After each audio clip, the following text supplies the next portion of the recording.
नमस्ते। हम हैं आर्यन और आप देखना शुरू कर चुके हैं ME24। आज हम बात करेंगे उत्तर प्रदेश के झांसी से आई एक सनसनीखेज घटना की। 38 साल की ब्यूटिशियन मीनू प्रजापति की संदिग्ध मौत ने पूरे शहर में हड़कंप मचा दिया है। पुलिस इसे आत्महत्या बता रही है, लेकिन परिवार वालों का कहना है ये हत्या है और शक की सुई उनके लिव इन पार्टनर इरफान पर है। क्या है इस केस का सच? आइए इस कहानी को शुरू से समझाते हैं। वीडियो को अंत तक देखें क्योंकि आखिरी में कुछ ऐसे सवाल उठेंगे जो आपको सोचने पर मजबूर कर देंगे। मीनू प्रजापति झांसी की एक जानी मानी ब्यूटिशियन। सालों से वो एक मशहूर ब्यूटी पार्लर में काम करती थी। शादियों, फैशन शोज, बड़े बड़े इवेंट, मीनू का हुनर हर जगह चर्चा में था।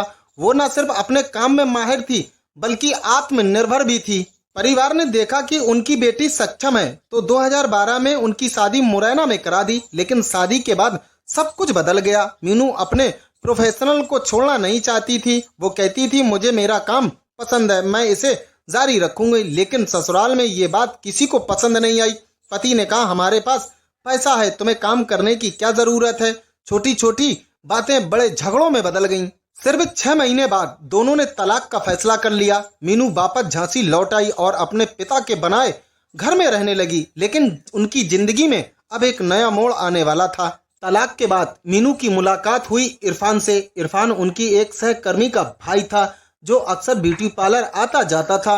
मुलाकातें बढ़ी, दोस्ती हुई और फिर प्यार। लेकिन एक बड़ा सच था, इरफान पहले से शादीशुदा था। मीनू को ये बात पता थी, फिर भी वो रिश्ते में आगे बढ़ी। दोनों ने लिव इन रिलेशनशिप शुरू की, एक अलग घर लिया और साथ रहने लगे। इरफान ने मीनू से वादा किया मैं अपनी पहली पत्नी से तलाक लूंगा और फिर तुमसे शादी करूंगा। मीनू ने भरोसा किया। साल बीतते गए लेकिन इरफान का वादा खोखला साबित हुआ।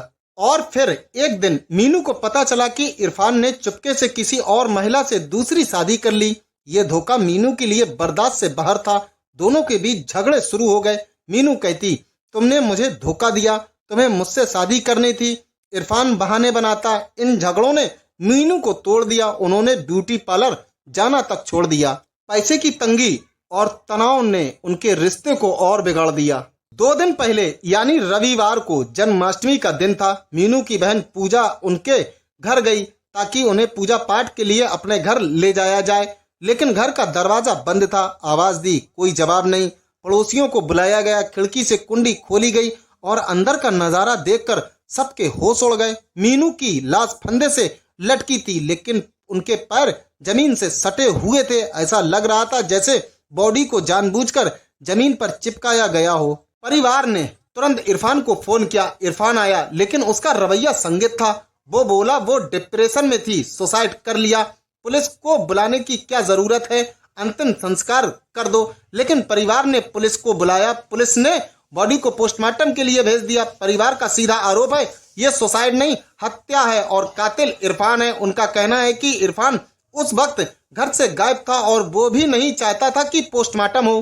पुलिस अब इस केस को 2 एंगल से देख रही है, सुसाइड और हत्या। पोस्टमार्टम रिपोर्ट का इंतजार है जो बताएगी मौत की वजह क्या थी। क्या कोई सुसाइड नोट मिला या कोई ऐसा सबूत जो हत्या की तरफ इशारा करे। अगर सुसाइड साबित हुआ तो क्या इरफान ने मीनू को उकसाया यानी अबैटमेंट टू सुसाइड का केस बन सकता है। और अगर हत्या तो इरफान पर गिरफ्तारी की तलवार लटक रही है। दोस्तों, ये केस सिर्फ एक मौत की कहानी नहीं, ये बताता है कि रिश्तों में धोखा कितना खतरनाक हो सकता है। मीनू जैसी आत्मनिर्भर महिला क्यों टूट गई? क्या इरफान का धोखा इसकी वजह था या फिर कोई गहरी साजिश? हम इस केस पर नजर रखे हैं। आप इस घटना के बारे में क्या सोचते हैं? अपनी राय हमें कमेंट पर जरूर बताएं।